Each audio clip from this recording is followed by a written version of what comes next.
It's a Tuesday in November. You walk into your local gym, hand over your ID, and wait for your ballot. But the poll worker looks down at the clipboard and tells you you're not on the list. Millions of Americans experience this exact moment, and it is entirely by design.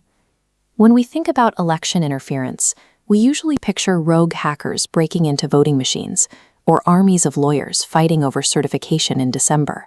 But real, systemic influence happens months before a single ballot is printed. It lives in the mundane mechanics of local government. Voting operates as an extended bureaucratic obstacle course.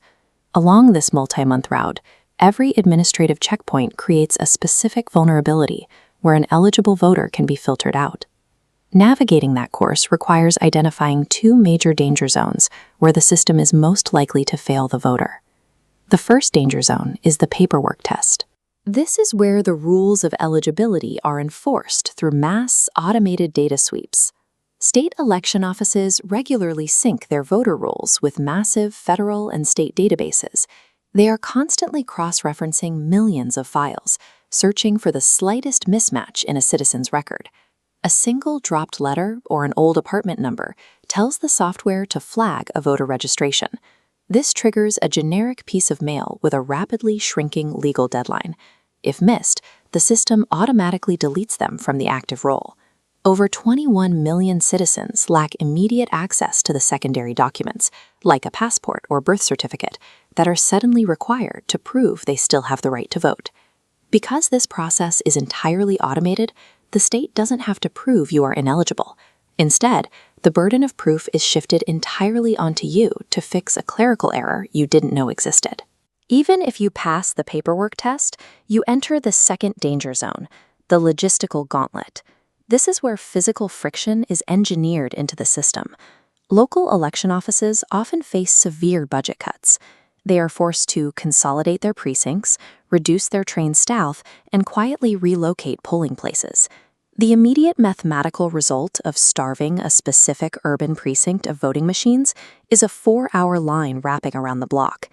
Many bypass these lines using a drop box, but mail voting relies on a highly technical and vulnerable timeline. The U.S. Postal Service recently implemented regional transportation optimization.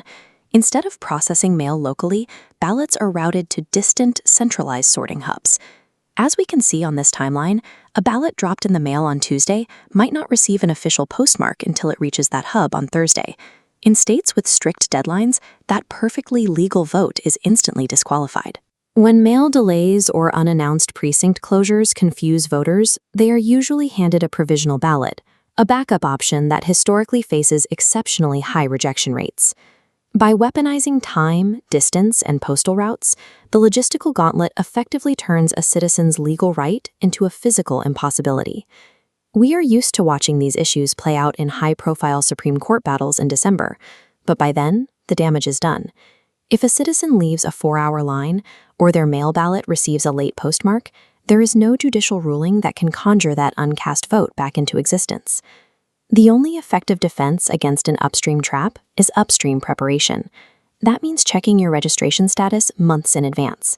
It means verifying your ID today and actively tracking your mail ballot the moment it leaves your hands. Once your own route is clear, help your family and neighbors navigate those exact same administrative checkpoints.